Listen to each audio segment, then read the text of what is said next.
Salut, salut! Nous allons aller un petit peu plus loin dans la soustraction. Que peut-on encore découvrir? Alors aujourd'hui, nous allons essayer de voir si l'on peut faire des soustractions avec des grands nombres. Par exemple, celle-ci.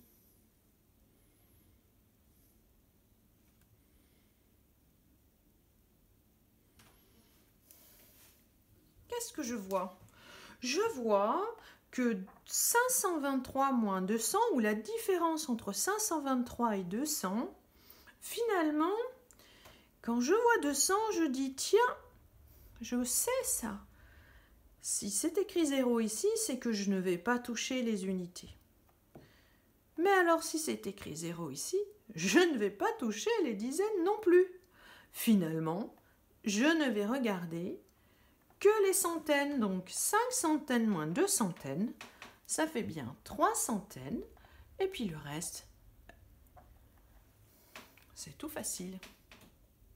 Alors une autre opération, tiens, et si je faisais, cette fois-ci, 523 moins 112. Alors, peut-être que pour certains, c'est facile, en ligne. Peut-être que pour d'autres, ça commence à être difficile. Et peut-être même que pour celle-ci, pour certains, c'est peut-être un peu difficile. Alors, on a vu quelque chose quand il faut ajouter des grands nombres, quand on doit faire une addition, on se sert de l'addition posée. Et peut-être que là, vous avez besoin de passer par la soustraction posée, parce que oui, la soustraction peut être aussi posée. Alors on y va, on va la poser. J'écris d'abord 523, le moins et le 112 en dessous. Attention, nous avons les mêmes règles d'écriture que si c'était une addition. Ça veut dire quoi? Ça veut dire que les unités sont bien les unes en dessous des autres, les dizaines pareil, et les centaines aussi. Et on commence le travail. 3 moins 2, 1. 3 unités moins 2 unités, 1 unité.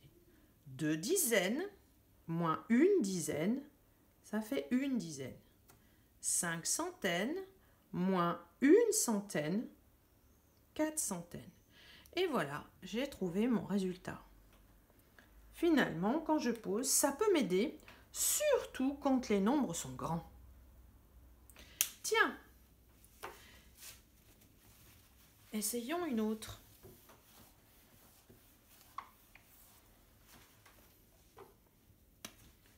« 648 moins 325. »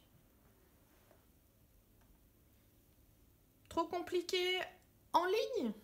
Pas de problème. Nous pouvons poser cette opération. Moins 325. 8 unités moins 5 unités égale 3 unités. 4 dizaines moins 2 dizaines égale 2 dizaines. 6 centaines moins 3 centaines égale 3 centaines. Et voilà, j'ai trouvé mon résultat. À vous de jouer.